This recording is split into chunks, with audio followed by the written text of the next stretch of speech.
Okay, so I am clearly not Benny. So what we'd like to do to start out with, if folks are okay with this, because there's a good size crowd for a discussion, if you're comfortable moving a little bit closer in, it would just help make this a little bit more of a more personal. Thank you, Igor. More personal than just me kind of sitting here trying to crack jokes. And I'm a lawyer, and you don't really want to hear my jokes, right? Because they're generally not safe for non-lawyers. All right. So I'm David. I am an advisor to the AlmaLinux board. I also run the Secure Hosting Alliance for the I2 Coalition. That's about all you really need to know about me right now. These folks to my right, to y'all's left, are the people you really want to hear from. So starting with Igor, why don't y'all introduce yourself and, I don't know, what's your favorite color? That's a tough question. Anyway, so I'm president of AlmaLinux Foundation. I'm not a board member. I'm also CEO and founder of CloudLinux and Tuxcare. And about, I don't remember, a long time ago, when Red Hat announced that they're going to shut down CentOS as we know it, I didn't like it and said, like, yeah, we should do something about it. So that's how AlmaLinux started. I'm Jonathan Wright. I do infrastructure at AlmaLinux these days, along with certifications and some Fedora and Apple stuff. In a past life, I spent 15 or 20 years in the web hosting industry, which is how I got started with all this. Was a customer of Igor's at the time, and got hooked up with the crew doing this a few years ago, and it's been great since. I'm Alex Iribarren. You heard from me earlier this morning. I work at CERN. I run there the Linux team and the private cloud infrastructure that we have for OpenStack. CERN is a AlmaLinux sponsor, and I am also a member of the board of the foundation. I'm Andrew Lukoshko. I'm lead architect of AlmaLinux since day one. And before AlmaLinux, I did HPC. I did like cloud provider work and so on. So, and the last 10 years before that, I worked with Red Hat and Red Hat-based products. Hi everyone, my name is Tristan Théroux. I am the lead for the M&E SIG for VFX, and that's pretty much, that covers it. I was your host for all day otherwise. Okay, so I have a list of questions here that Benny had prepared to say or to talk about. Benny is not the boss of me, but I'm going to ask some of her questions, and we'll start with Alex here. Alex, what do you think the most important thing is that the project can do to keep serving the community? The most important thing, I think, is maintaining a stable distribution for all of the other users that build things on top of AlmaLinux. I think that's probably the most relevant thing for most of us. We need something that was going to last for 10 years, that is going to be reliable, not going to give any surprises when we don't want something, surprises. That's, I think, probably the top thing that I would pick. Okay, and in terms of, why do you pick 10 years? Well, I would pick more if I wanted. I would really pick the AlmaLinux community should follow the LHC schedule, but that's probably impossible. So 10 years gives us a good enough buffer so that we at CERN would be able to migrate to a new version within one of the long shutdowns of the experiment. Gives us more options. If it's just 5 years or something like this, then the chances of being able to migrate during a long shutdown are slimmer.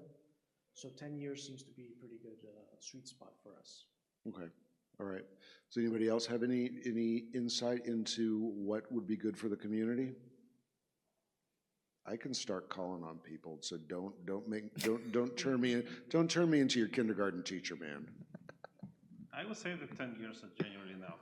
So if someone wants more, it's still possible, but as a non-profit organizations, we can do this directly, so you should ask our partners about it. I have nothing to add. Okay. Something that I think the foundation should do long-term is make sure we keep engaging the community. A problem that we identified with historic CentOS Linux was a lack of a way to contribute, a lack of a way for the community to get involved. And that's something that we're working on solving. And then with the new approach of dropping the bug-for-bug compatible claim and focusing on ABI and API stability, we can actually do things to help the community. So in my past life in web hosting, one of the pain points we had when we would run into an issue in the operating system and try to get help with it, or even contribute to fix it, it just wasn't really an option. So now something that users can do is get involved, contribute, and we as the foundation should encourage that and drive that. So because I'm feeling a little hangry right now, So there's snacks out there. I'm up here though, the snacks aren't coming to me. All right, so one of the things that I see, I do a lot of WordPress, work in the WordPress community, right? The WordPress community is having a little moment of crisis right now. Do you think kind of the idea that Matt is proposing, that folks should or must contribute some time to Alma, is a idea that's worth considering? Me? We're looking at me. I I don't think that's a healthy approach. I was an open source consumer for 20 years before I found a way to get involved. And as welcoming as we can possibly make it, people are still going to be intimidated, or there's probably other words that could explain it as well. For me, I was intimidated or didn't know where to start, a bunch of different ways or reasons for why I didn't get involved before I finally found the way. But had the community collapsed before, and I guess it kind of did with CentOS, but born from the ashes, whatever. Had the community totally collapsed before I had the opportunity to contribute, I might not be contributing to open source today, but because of the way AlmaLinux was formed out of CentOS and the opportunities that presented themselves to me, I not only started contributing to AlmaLinux, but to Fedora and Apple and the broader ecosystem, upstream packages, above just a distro. So I would say no, you shouldn't be required to contribute to consume. No, I was gonna say that, okay, I don't know what the drama is with the WordPress community. Really? Yeah. I haven't heard of it either. Yes. Oh, honey. Totally. Oh, honey, let me tell you, it's a lot. Okay, but what I would say is, okay, maybe forced to contribute in order to participate is way too much, but I think there is a certain responsibility that we all have to contribute, because we all use a lot of open source software for absolutely everything. Our companies, our organizations are based on it, and they cannot function without it. And this isn't something that you can just hope that somebody else is going to do the heavy lifting, and that you don't have to do anything at all, and you just make use of it, and that's it. At some point, you need to step up and contribute, because somebody else is doing it for you. And it's not fair to the people that are doing all the grunt work that you just lay back and let them take the heat. This is why one of the reasons why I joined the board and why I contribute to the community is because we want AlmaLinux to succeed, because we depend on it as well. And just like we participate in the OpenStack community with Postgres, MySQL, and FluxDB, many of the other software packages that we use, and we do not participate enough. But I think it is important that we give back, because somebody's got to do it. And right now, a lot of people are just taking advantage, quotes, of the few people that spend weekends and nights doing all of the hard work. And at some point, somebody's got to add to that effort. Thanks. If you don't mind, I think we're actually living inside of the same drama as WordPress community. lived, or living right now, but we're 5 years further along. So let me first take a step back and what the drama with WordPress is, and I'll try to stay politically correct. But basically, Matt owns WordPress trademark. Matt owns portion of Automatic, who is by far the major developer of WordPress, standing behind WordPress ecosystem, etc. And the spot is about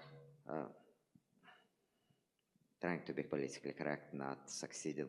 The spot is about Matt wants to make a lot of money, much more than he made already, and if you're not paying him money, at least contribute to open source.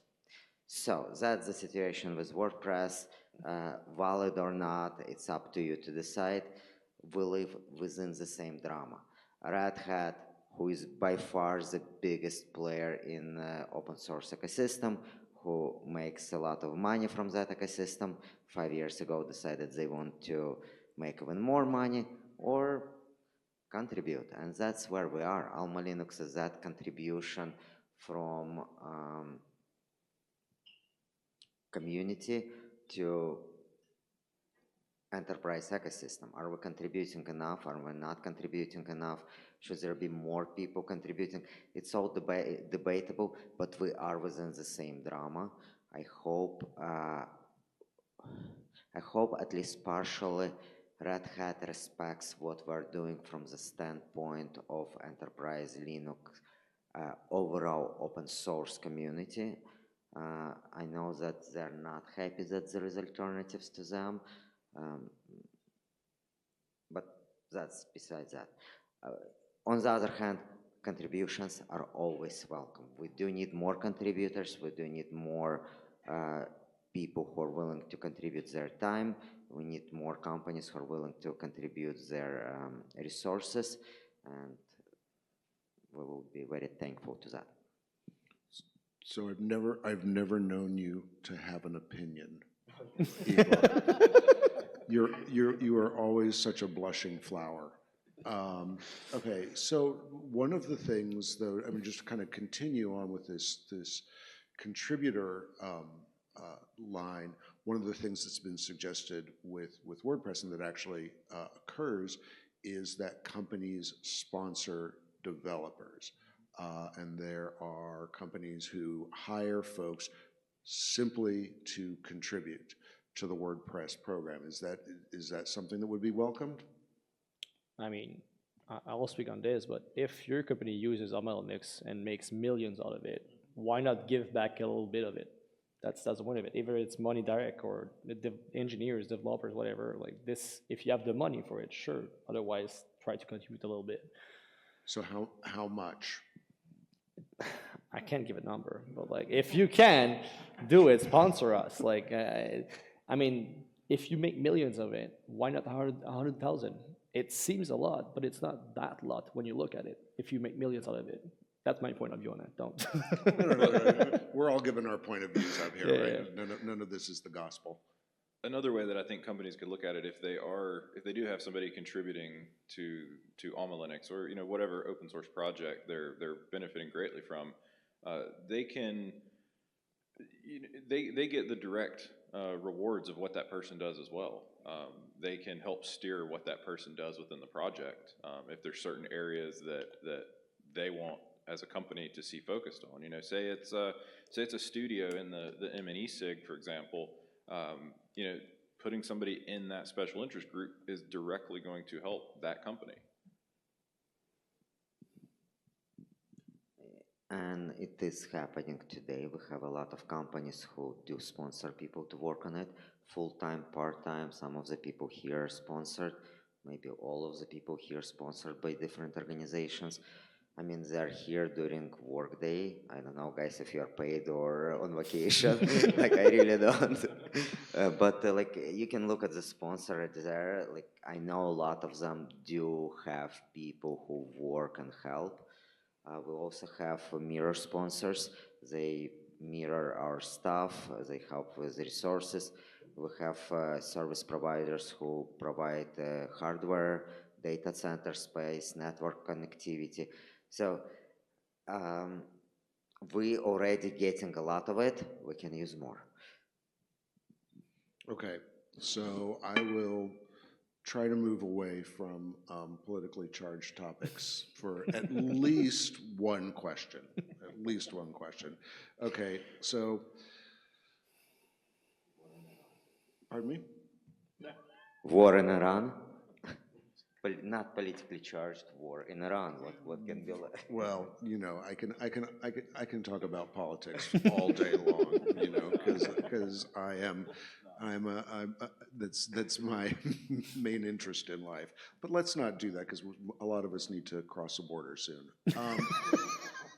So, Jonathan, the hosting community is, you know, has really embraced AlmaLinux. What is it that you think the hosting community wants from Alma, and what do you think it needs? They want free Red Hat. Quite simply, they want Red Hat for free. And but why that's not a bad thing. why should they not get Red Hat for free? I'm not saying they shouldn't, Okay. but let's look at why they want free Red Hat. They want 10-year life cycles. When I was at the last web hosting company, NoneHost, we were a managed provider. We did a little bit of shared hosting, but a lot of virtual servers, dedicated servers. A large pain point for us was operating system major version upgrades. It was hugely painful because the customer looks to us to do all of it. A lot changes between major versions, especially like going from CentOS 6 to 7 back in the day, like bringing in System D. What a nightmare that was. You know, a lot of labor from support staff and everything else. So they want the 10-year release cycle, and they want the stability. There's a lot of things in web hosting where your customers are doing just anything and everything under the sun, the weirdest stuff you can possibly think of. They find every bug in every nook and cranny that there is to be found. So when you've got something that is stable long-term, that really fleshes a lot of that out ahead of time, it really helps you. You're still gonna find it, but it's significantly worse in faster moving distros, Fedora, Ubuntu, you know, whatever. So what the hosting industry could give back, they have rack space, they have mirrors, donate build resources, donate mirroring resources. I think that's the biggest, the easiest thing for hosting providers to give back with the value they're getting from AlmaLinux. Okay, so you answered the question, what they want. What do they need? So let me give you some background for why I asked that. You know, there's this famous Henry Ford quote that if I asked my customers what they wanted, they would have said a faster horse, right? What is it that you think the hosting companies actually need? They need somebody that can actually support them in what they're doing, and that goes back to moving away from the bug for bug claim and actually being able to fix issues. I look back, I guess about a year ago, give or take 6 months, the regression vulnerability. That one impacted web hosts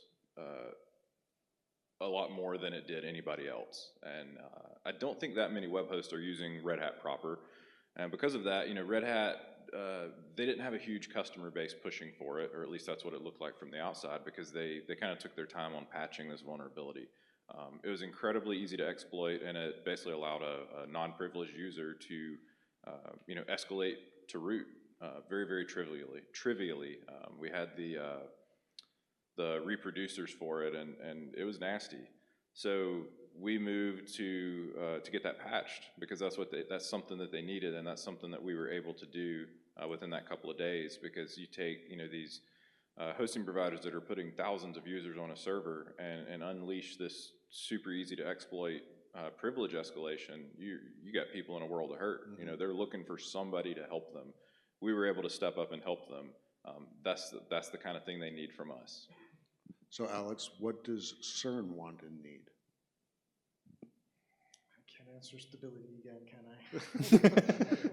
You have to give a different figure than 10 years, though. Well, yeah, it'd be nice.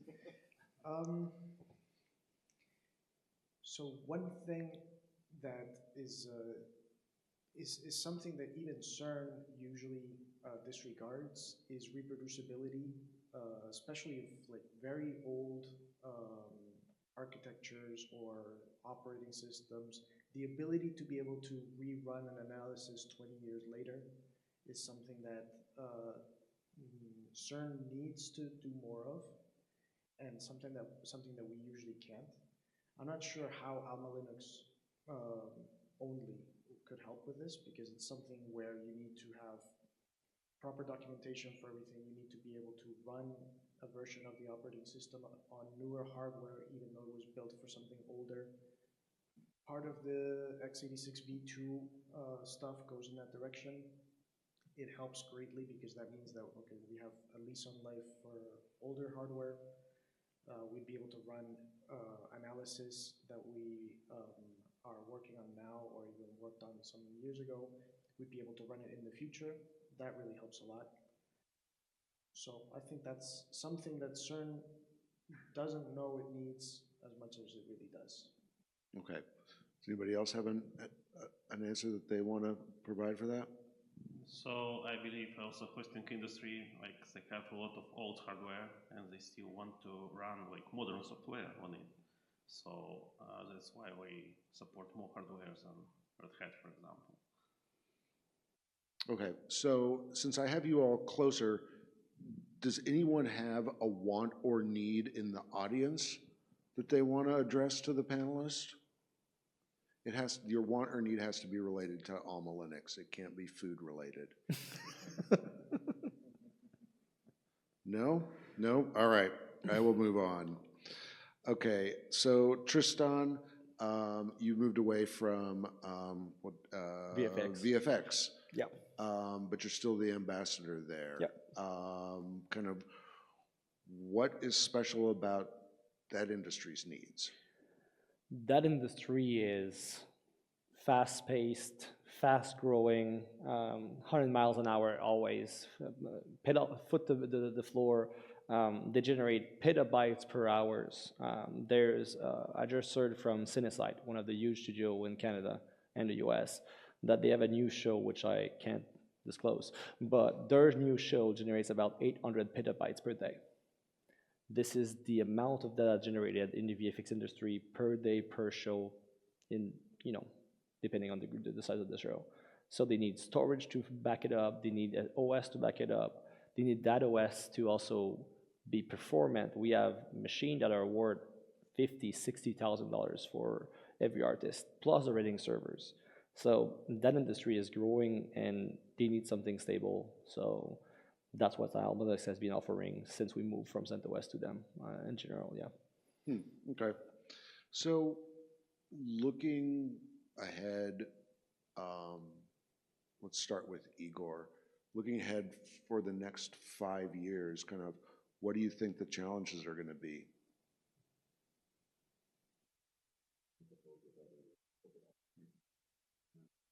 I think it will be very easy. Honestly speaking, I think the challenges are behind us. We've built amazing team around AlmaLinux. We built a lot of automation.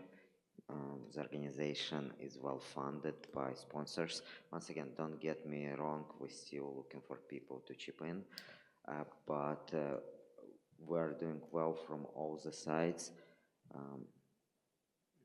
I think it will be fun ride for the next 5 years. Okay, moving on down the row here. I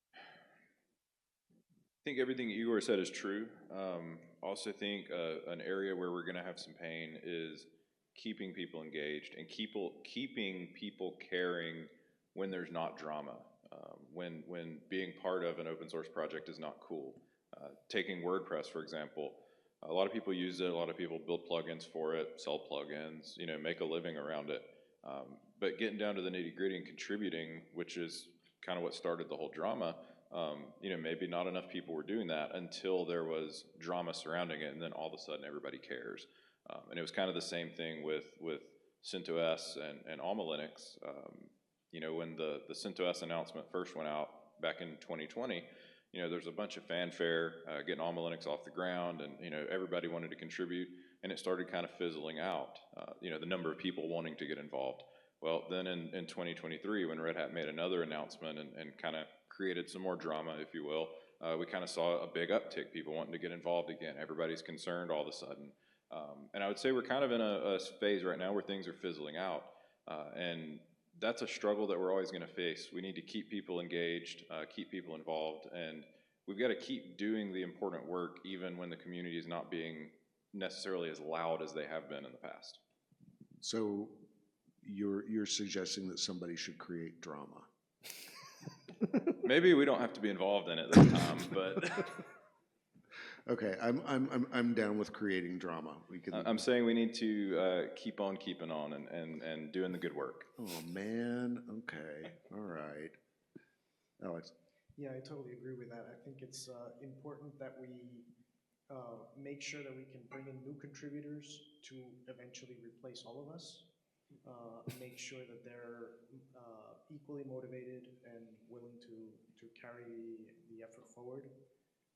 It's always challenging to find people to replace you, but I think that's something that we will have to work on in the next 5 years.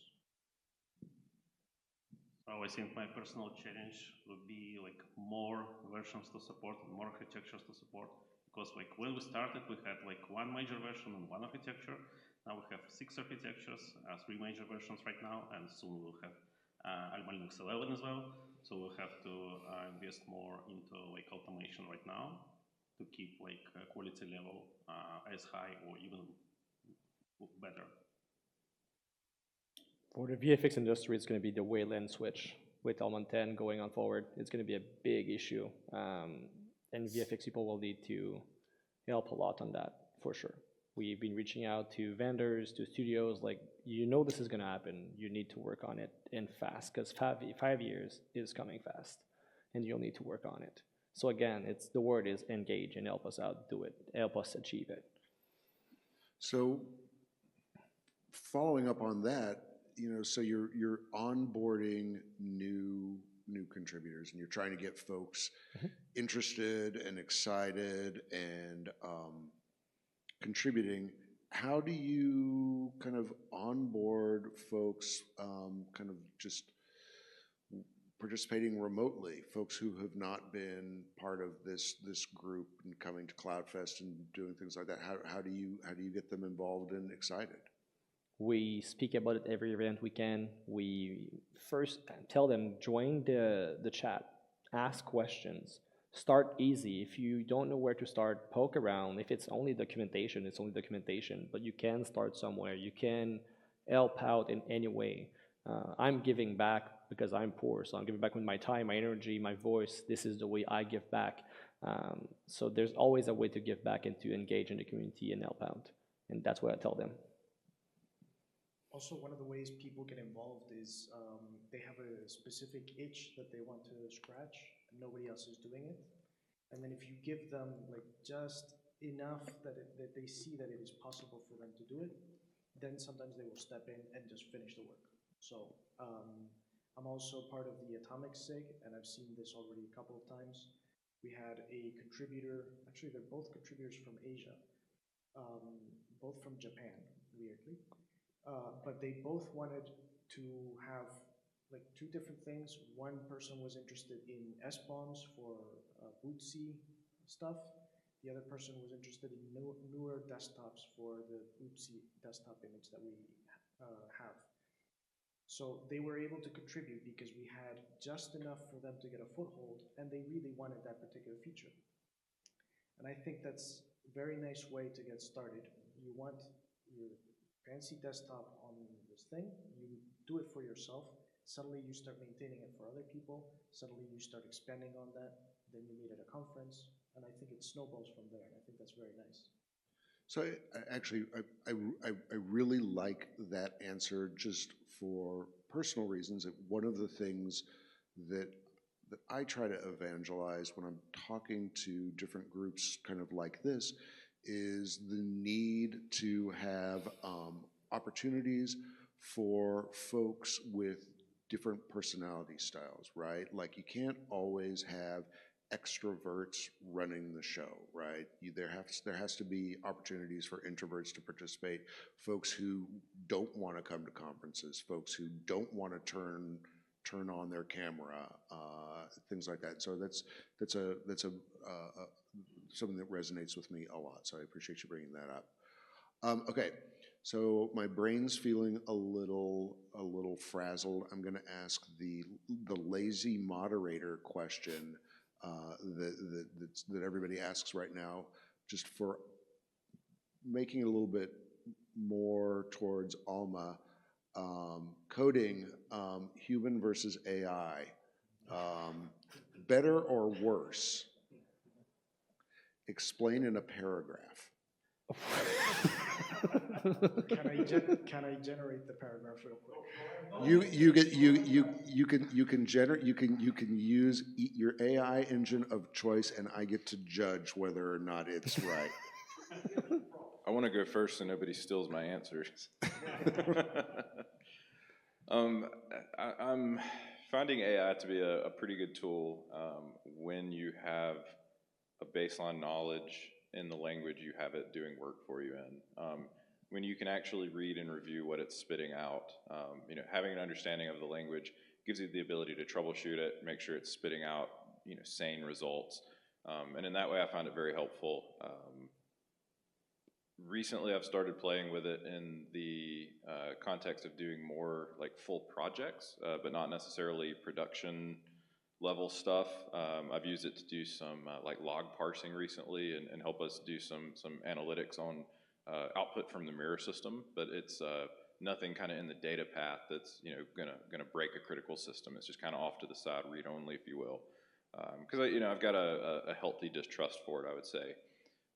For forward-facing code, I have found where I'm trying to write a function to do something and I need ideas. It's extremely valuable. I can give it some keywords or hey, I'm trying to do this, and get it to spit out a couple of functions, and all of a sudden I'm unblocked. Something that I could have spun wheels on for 3 or 4 hours. That's relatively simple. It can spit out a function, and all of a sudden I'm back on track and able to either use what it gave me or more likely integrate bits of it into what I'm doing. Right. If I can go next. Yeah, so I'm kind of torn on this because I've been using it quite heavily for some projects, and it is a pretty amazing tool. Especially the newest models have gotten extremely good in a very short amount of time.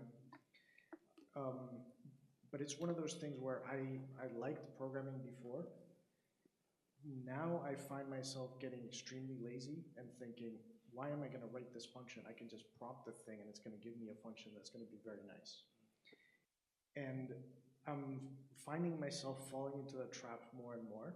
And eventually I start thinking, okay, when or if the AI bubble bursts and I don't have the AI to read all this code base for me and fix the bugs that are for sure there, who on earth is going to maintain that legacy stuff? Because it can produce code that is pretty messy, and unless you restrict it a lot, you can end up with something that is entirely unmaintainable by a human, and that also scares me. So I like it, I'm using it a lot, it also freaks me out.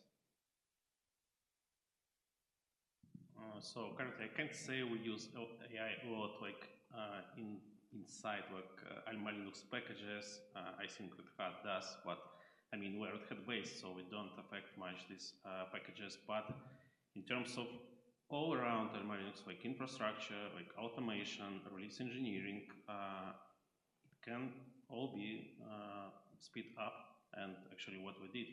So, and sometimes we can be useful for upstream as well, because like recently I did investigation about like slowdowns of firewall D, for example, in AlmaLinux or Red Hat A. Because it works very slow if you have like huge IP sets, like 10,000 IP addresses and so on. And thanks to this like investigation, I was able to speed it up like 30 times. and then contributed upstream, and it's already merged. So for such investigations, when you need to run a lot of tests and you have a lot of scenarios, you don't have to do this yourself. You can just instruct AI to help you with this. Do you have opinions? Somewhat. So we have around 300 developers total, and they're hardcore, like really a lot of them are kernel developers, system developers, C, Java, Python, Golang, JavaScript, like all over the place, but they are hardcore developers. Like we do have, like our weakest level definitely above average for the industry, just because like being deep into system engineering software, we have to. So latest models are better than 3/4 of software developers in my company. Their code is better, their code is cleaner, it has less bugs, it has higher performance. I'm not even talking about performance. I mean, you can obviously do something with a model in days that before would take 9 months. I'm talking purely about quality of the code, quality of the architecture, quality of, you name it, like readability, security. It's all better than your, not average, your good developer. So we are seeing fundamental shift in the cost of developing software, maintaining software, improving software. I'm not worried about AI bubble bursting. Like, why would it burst? It's clearly, like from my standpoint, it's not a bubble. It's more like, would that thing needs me tomorrow, or can I go home and just wait for 3 months and like it's irrelevant? But yes, it's absolutely amazing. We have kernel modules being significantly improved by that, completely new features added to the kernel. A lot of debugging has been done with that, including kernel level debugging, that resulted in 2 hours turnaround for things that otherwise would take a month. If you look at register, what's the news? To register. Yeah, so if you look at today's article, Greg, who is like second highest person in the Linux community after Linus, was saying that overnight the bug reports from AI became good. So it was slop, slop, slop, slop, and now it's good. So that's what we've seen, like with Opus 4.5 and now Opus 4.6 and GPT 5.4, the quality is amazing. Okay, Tristan. On the VFX side of it, there's two ways of seeing it. There's the way of it's a tool, like Jonathan said, like you can get snippet of it to use in your code, you can use functions, but we still want to use it as a tool, not as a full writer. But the other side of it is image generation and things like that. And it's kind of now a gray-ish area, where in the US it's being judged that if you generate an image by AI, your old project cannot be copyrighted. So this kind of draw the line in the US, and more countries will follow with things. So in VFX, I'm pretty sure like we'll see less AI, even though the clients still think it's magical and will do everything in a couple of years. Like from client side, there are some clients that tell us like, so with AI, image generation or video generation, you'll have a full show in 12 days. Rendered 4K or 12K, no problem. And we're like, no, that's, well, maybe, but I don't believe in it currently. So that's my take on it. Okay. So now that my brain is a little bit addled and back, yes. You don't want to talk about that? Do you want me to talk about AI? Yeah, no, copyright and AI, that's such a topic. Say that again? The copyright and AI. Oh, yes. Okay, so I poked the lawyer, shit. don't poke the bear, Igor. So copyright and AI. So that's honestly my non-professional view, because I don't want to get disbarred by giving legal opinions from the stage, is that AI digesting copyrighted content is not in and of itself copyright infringement, it's what's done with it, right? Well, it's the other side that kind of interesting. So there is a case that was brought to Supreme Court from, I believe, in US. If AI generates it, can it be copyrighted? And Supreme Court basically said, we're not going to talk about it. So I think it will go back to Supreme Court at some point. Please let me know if... So the issue that I see, and it's not as much of an issue in the open, it's an issue in the open source community.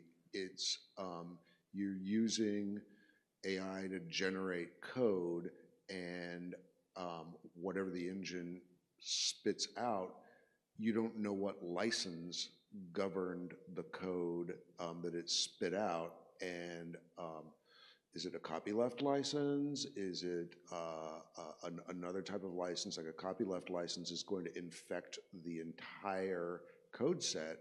How does that impact you, right? I think it's more interesting. I think what they're saying, at least what I understand from the what courts are saying, it's public domain. So everything, like all the open source projects that stick MIT or GPL license on AI generated code, this license doesn't hold in US court if it is AI generated, and it's all purely public domain. What? I know, it's such, that's why I was so... No, what have you been reading? Look at the latest trends, that's where we are. Igor, man. I saw recently this, I don't know if it was exactly a joke or what, but it was basically some guys that had set up this company where what they were saying is, if you don't like the license for some software, no problem. We will just use ChatGPT to rewrite it in whatever language you want. And their idea was, okay, you just chuck the code in there, chuck it up, grab it out the back. No, so this is actually, there is more to that. So this is absolutely fascinating topic. So in US, at least once again, I'm not a lawyer, so I guess I can say whatever. But you're gonna pretend to be one. No, I can say whatever, I will not be disbarred. But in the US, you basically, if you want to claim that you haven't committed copyright infringement on by rewriting someone else's software, you have to create a clean room setup where you have that software. No one in your clean room has seen that software, touched that software, etc. So you have to create the separation. And there was a project, and there was few projects. One of the projects was a GPL project, don't remember what it is, and what people did, they took only test suite of this project, and AI was testing what it was generating with that test suite. And the question was, can they relicense what they generated under MIT, even though that the original one was under GPL? So that's an interesting thing. And another one is Next.js was rewritten by Cloudflare, 6 times faster, smaller, better, etc. And once again, who knows what the license of it is? But the interesting part for me is that we are in an uncharted territory with the whole licensing. Okay, so you and I will agree on that last part. I think that probably might be the only thing that I'm going to agree with you about. But you know, once you pass the bar, let me know, and I will come to your swearing in.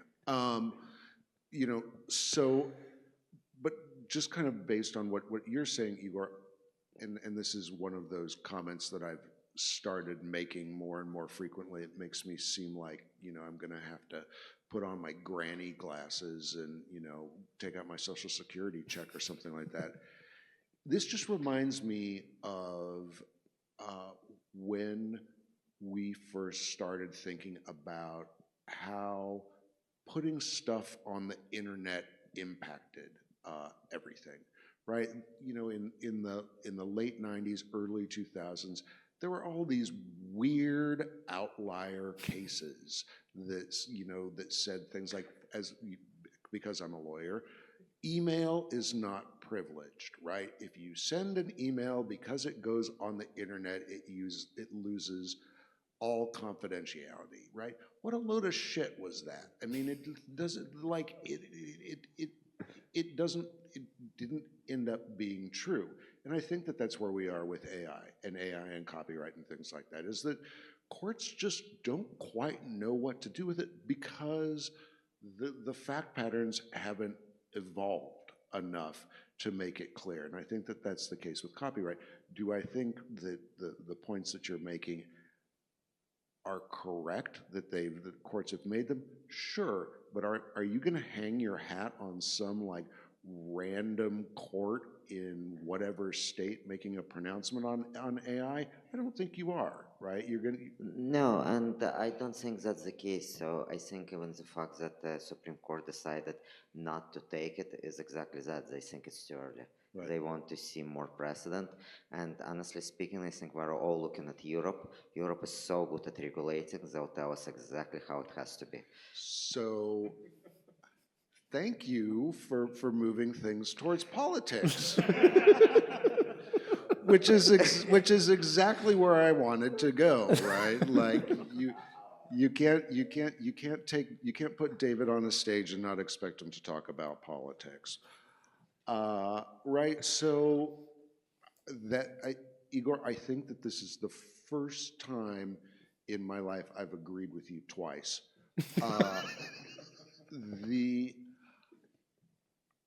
I agree with you. I mean, the locus of legislative and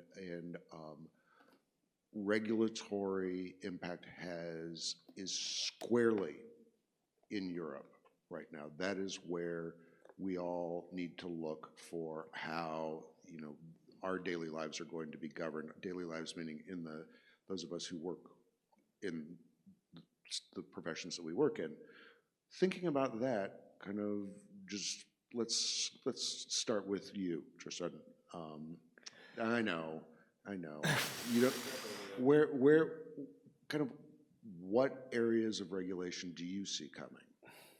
I think we need boundaries. That's pretty much it. Like, here's your square of sand, play in that, don't go out of it. That's pretty much what I think personally. I have no opinion, honestly, on this at this point. It's too wide for me. What about you? I think it's pretty the same for me. Like, as a technical guy, I prefer to think about totally different things, to be honest. You mean your life isn't like mine? It doesn't just always revolve around politics? What do you mean? Alex, how about you? I don't think I can answer that either. It's no idea what regulations are going to impact us. I don't know if looking at Europe to figure out the AI thing is going to pan out very well, but we'll see. I mean, you're working with me a little bit on the age verification stuff. Not yet, but I guess it will come. Yeah. I'll defer to the lawyer. However, I think politics and tech have a very nasty road of misunderstanding each other. I think the fact that a lot of lawmakers aren't, in my opinion, of technical qualification to be making some of the laws that they are, certainly makes some messes that have to be cleaned up later. You know, I think this age verification thing is interesting, and that's, I think, going to end up being an example of that, where a mess is being made that's going to have to be cleaned up. So were you on that Slack chat that I was on earlier today, where we said people who don't know how to set their digital alarm clocks probably should not be making laws? No, I started preaching this when GDPR came out as a hosting provider, and seeing that half of the provisions of GDPR, you know, first of all, as a U.S. company, like, you know, do we really have to care about it? But then, when you even want to try to comply with it, some of the technical aspects of it as written in law were just, how could we possibly comply? Was kind of the way we looked at it. Like, this is so far-fetched. Somebody without technical knowledge clearly wrote this. You know, we see that all the time in laws impacting tech. Right. I think they just leave that to the tech people. They're gonna figure it out. That's pretty much how it felt every time. As I said, I defer to the lawyer. Yeah. All right. Well, we'll make Igor king right now. Igor, where do you see politics? I think we need to move back to technical questions. All right. It was my failed attempt to bend the panel to my will, which didn't work with my 5-year-old. It doesn't work with y'all. Okay. So moving back to the community, and the community is what supports and makes Alma work. In what ways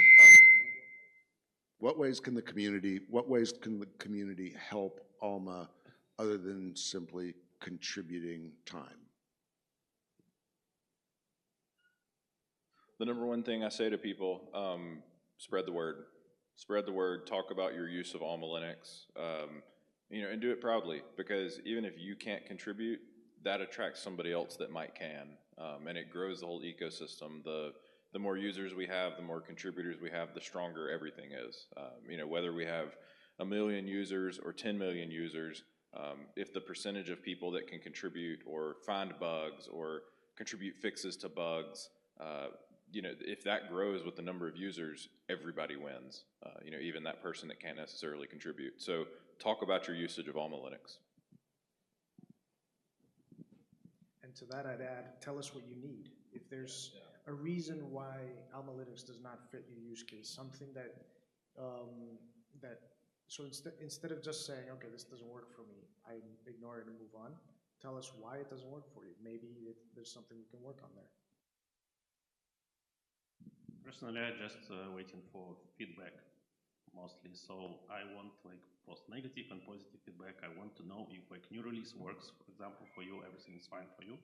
And also I'm waiting for any types of contributions, but nowadays obviously a lot of people using AI. I would like to them to review what AI did for them before submitting this to us. Because reviewing low quality pull requests may do additional work for us to review it and working with them to try to improve it. So yeah. I mean, it's pretty much that. If you have a bug, you have a question, you have an issue, you have an ID, just drop it at one point. It's either good or bad, but it's still a contribution on one point. I have something how you can help us to help you. So one of the challenges that we had and still have from time to time is getting AlmaLinux natively supported, certified, etc. by different vendors, software, hardware vendors, doesn't matter. We just recently got certified finally by NVIDIA, and that lets us to bundle their drivers. That makes it so much easier for everyone around it. Basically, if you have a vendor that is not natively supporting AlmaLinux. AlmaLinux might be working completely flawlessly with that software or hardware, but it's not on their website. Their support will say, well, we don't officially support AlmaLinux, etc. If you have that, tell them that you are using AlmaLinux, you want it to be supported. Your voice might not carry that much weight, but each voice adds up. That's how we got NVIDIA. We had a lot of people asking them for AlmaLinux, and they caved in. Everyone else will cave in if you ask. If you don't ask, they will not bother. Each time we go and talk to them, they're like, unless we hear it from our customers, we will not add you to the list. We will not do it. We will not do it. So we do need you to talk to your vendors and ask them to certify natively AlmaLinux, be it hardware, be it software, but that's a real ask that you can do. Okay, great. So we've got 5 folks up here who are all open to your questions, who are interested in what you have to say, and one guy who was dropped on his head as a child.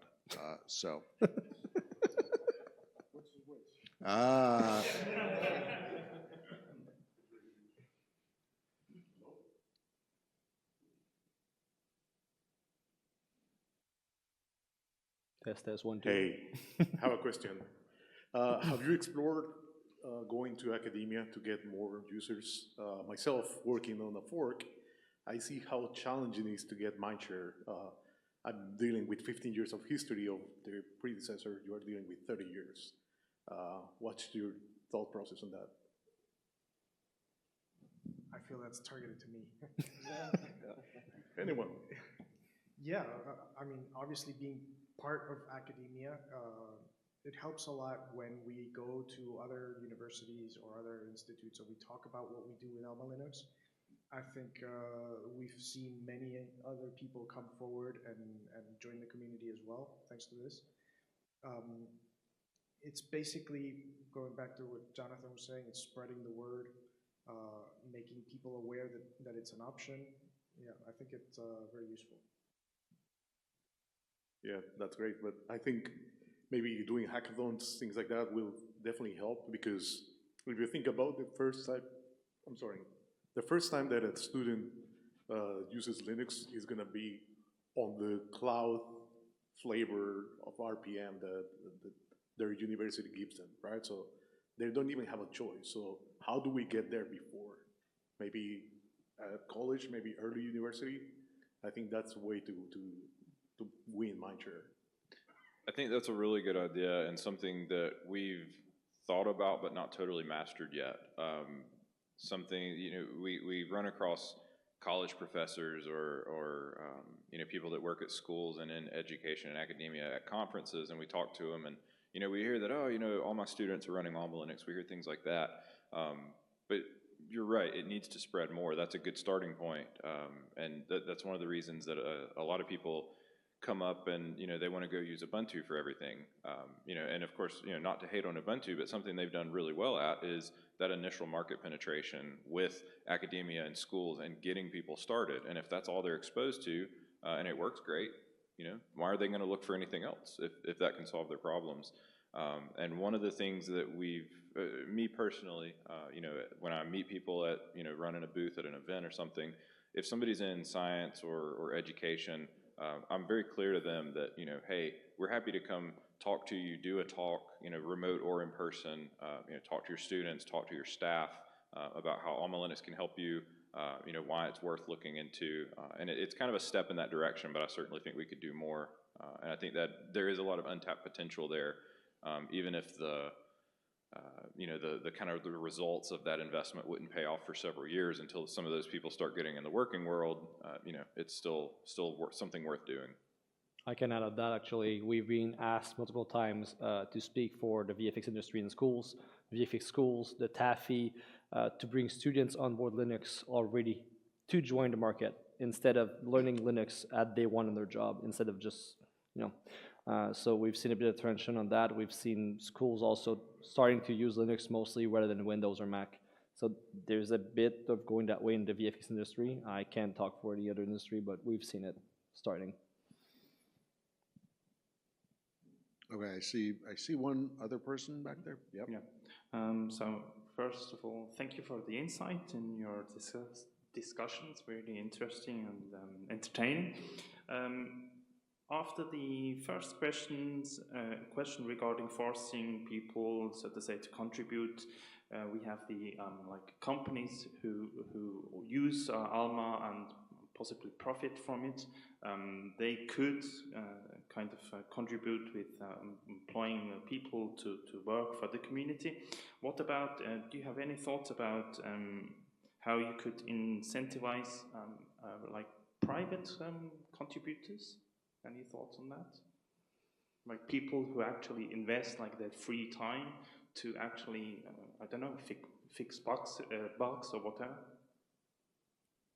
I mean, you can get your job to sponsor. You work full-time. That's one way of seeing it, I guess. I think we're talking about building an army of home labbers. Yeah, I know. Is that where we're at? I was trying to deflect. How about creating bugs that are really annoying so people just fix them for themselves? Just do that. I mean, I think it's a big challenge with Wright. Everyone else tried, everyone is trying, so you have to be really into that. I think people who are sitting here, with the rare exceptions, that's how they got into it full time. Because what typically happens is that someone starts doing it on their free time, then they start doing more and more of it and starting to burn out, and they quit. or they go to their place of employment and say, hey, I'm doing that thing. Can I spend more and more hours at work doing it? And I feel it's much more sustainable. There is just so many things you can do at home. So expecting that people will do it for a long time is not practical. Expecting that people will graduate and persuade their workplace that they will contribute is. Thank you. Then second question, other topic. You mentioned ASBOM, Software Bill of Materials. This triggered me regarding the Cyber Resiliency Act in the EU. Any thoughts on how this affects ALMA and what's plans to cover like these requirements? It's like over-the-air security updates and then delivering ASBOMs, etc., etc. David? Okay, so here's what Claude would say to you. No. Very insightful question. Exactly. What a great question. Let me answer it with another question. The way that I have been advising ALMA to respond to questions like that is the same issue with the California age verification law that ALMA is also looking at compliance with is to the extent the law or act applies directly to ALMA, ALMA will comply and facilitate compliance from the standpoint of the software. Software often is outside the scope of a lot of these laws and regulations, and until there's a determination that software is actually within the scope, there might not be a real good answer. The answer might be, unfortunately, like I'm a lawyer, it depends. And it might not be the answer that everybody wants. If hopefully that was an actual answer and not a lawyer answer. Don't mind, so I'll let Andrew to talk about SBOM and security updates, and then I'll try to say something about CRA. That is a less lawyer answer. So as for SBOMs, like we do them since 2022 probably. So we collect all the information, like where we got sources, who did this, we sign every Git commit, all this information populated by build system as well.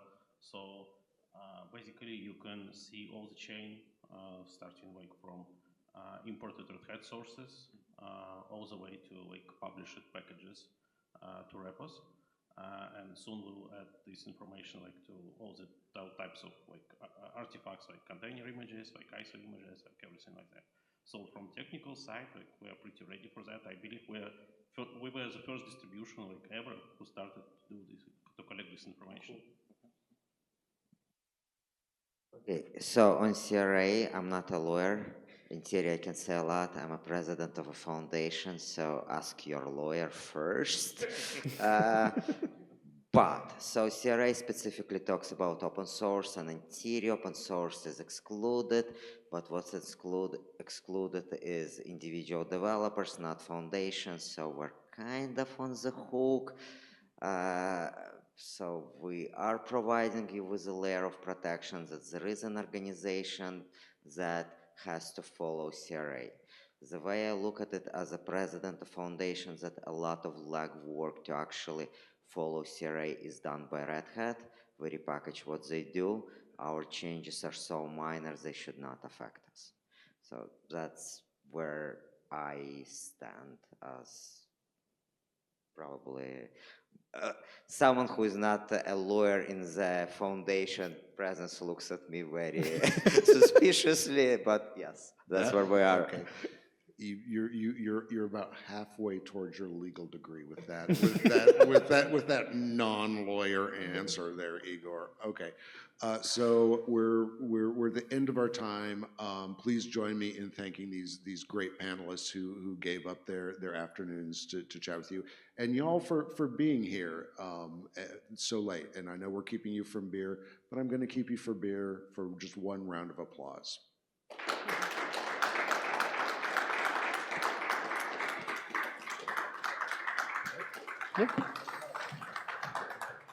Thank you very much.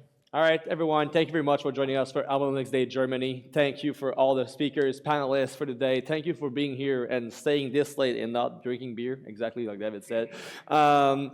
We could not do this without our sponsors, without our team, without everyone that participated to do this. So thank you very much for everyone who participated to do this, who sponsored us to do this. We couldn't do this otherwise. And I wish you all, we'll see you all at the Beer Fest tonight. Thank y'all.